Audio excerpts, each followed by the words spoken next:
want the power and heavenly pleasure that comes from ordinary worship. But people in the mode of goodness know that the real goal of spiritual life is liberation in spiritual world and devotional service. Whereas people in the transcendental mode, all they want is Krishna's pleasure. They don't want their own pleasure even. In fact, it's stated in Nectar of Devotion that the devotees, when they experience transcendental ecstasy, they hate that ecstasy because it gets in the way of their service. Their aim is simply to give Krishna pleasure. And if they start experiencing so much pleasure that they can't keep it together and then their service has to stop, they don't like that. So the devotees have really wonderful character.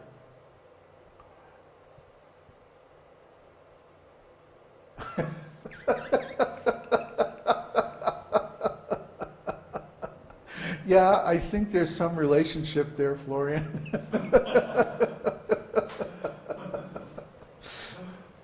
The style of worship is also very different among the three modes.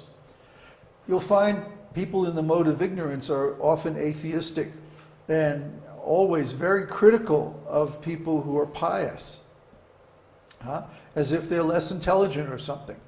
People in the mode of ignorance think that people in the mode of goodness are stupid. They also think that people in the mode of passion are stupid because they make so much endeavor. But yeah, Kirtanananda, he introduced those Christian monk robes. Actually, we were thinking of having like Jedi robes. But I think we'll stick with dhotis. Krishna Prapti. I think we'll just stick with dhotis and t-shirts. Anyway, you'll find that people in the mode of ignorance, it's so paradoxical because they think everybody else is stupid except them. We're very smart. We just get stoned and hang around and do nothing. That's real intelligence. Look at all those other people working so hard in the mode of passion or trying to be good in the mode of goodness, and we just can't understand those transcendental people at all. They must be crazy. Yeah? But we have it together. We're smart. Pass the bottle. Anyway, people in the mode of passion love big, showy displays of religious rituals and stuff like that. They love big buildings, big opulent ceremonies and stuff like that. Exactly, Florian. Exactly. And so you'll find people in the mode of passion there, but where are the people in the mode of goodness? They're out in the woods. They like deep contemplation in peaceful place, solitude, quiet.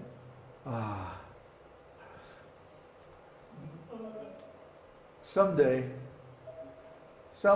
we'll get there, but we have some preaching to do first.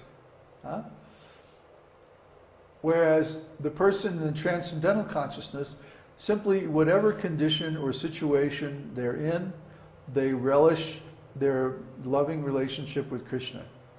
If Krishna wants to send them into battle like Arjuna, or if Krishna wants to send them to the woods like a rishi, or if Krishna wants them to go to heavenly planets or hellish planets, they don't care. They simply serve Krishna wherever they are, with the transcendental love. Similarly, the austerities of people in the mode of ignorance are like self-torture, or sometimes like Hiranyakashipu, they'll perform extreme austerities, but their intention is actually to hurt others. Down here in Mexico, we have the esoterica people. They like to practice different spells and witchcraft and stuff like that.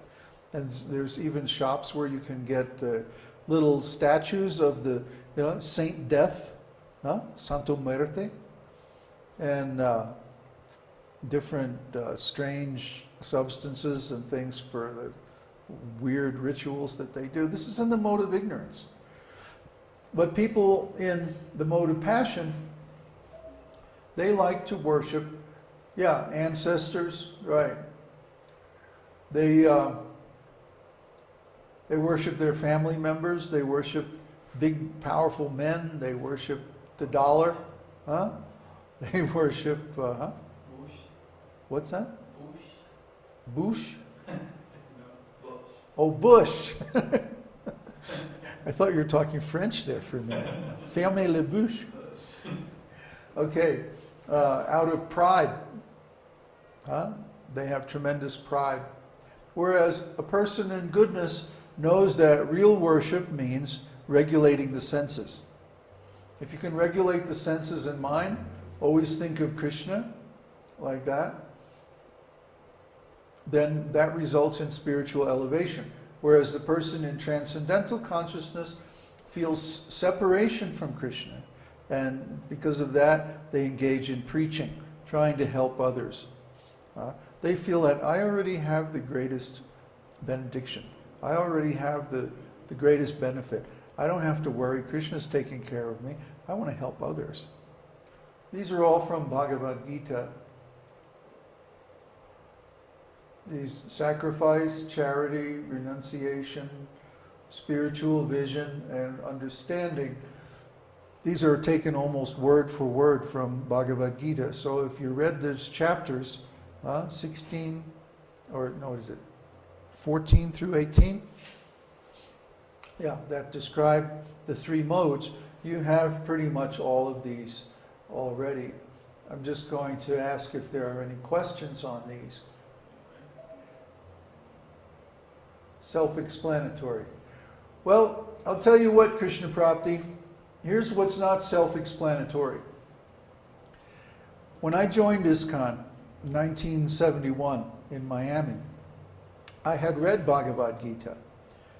In fact, I had read Bhagavad Gita when it first came out in San Francisco in the little blue book, you know, the abridged Macmillan edition. And I understood Bhagavad Gita, and I had also read Ishopanishad, but it wasn't enough to make me join the temple. I could see from Prabhupada's explanation of the three modes of material nature that the leaders were influenced by passion. And I didn't trust them. I could see they were ambitious. And I could see that they were teaching something different from Srila Prabhupada. So what actually made me a devotee was to read Krishna book, when Krishna book first came out, and to see Krishna's values, Krishna's lifestyle, Krishna's mood, his personal associates, and so on. That's what made me a devotee. Because I was really afraid to put myself under the leadership of people that I could see were ambitious. Ambition always causes competition. It always causes self-aggrandizement. It leads to all kinds of abuses. And sure enough, you know, all of the above happened in ISKCON. Elitists. Well, elitists are good if they help other people become elevated too. But when you have a competition of elitism, when you have, what's this? When you have a closed group, this is what happened in ISKCON. They were trying to be religious leaders, and they created a club. And it's like, if you weren't in their club, or if you hadn't joined ISKCON by a certain date when it became closed, then you were out of luck. There were the feudal lords and the serfs. Really, if you analyze it in terms of Varnashram, what happened in ISKCON is it became a society of Vaishyas and Shudras. They kicked out the Brahmins, anyone who's intelligent. Yeah, I could imagine you were. Yeah, I was too. I was close to Tamal Krishna, and from what I saw of his activities and his association, I didn't want any part of it. I was on Radha Damodar when Tamal came back from India and transformed it from a nice festival and chanting party into a book distribution machine. And I saw how he did it, and I was disgusted. He gradually criticized Vishnu John Swami and got the loyalty of his men away from him. And he took away his engagement, he took away his party, he took away everything. So it's no wonder that Vishnu John Swami became disheartened, discouraged, and then he became a little bit victimized by Maya. But that's a whole nother story. Basically, the point is they created historically a club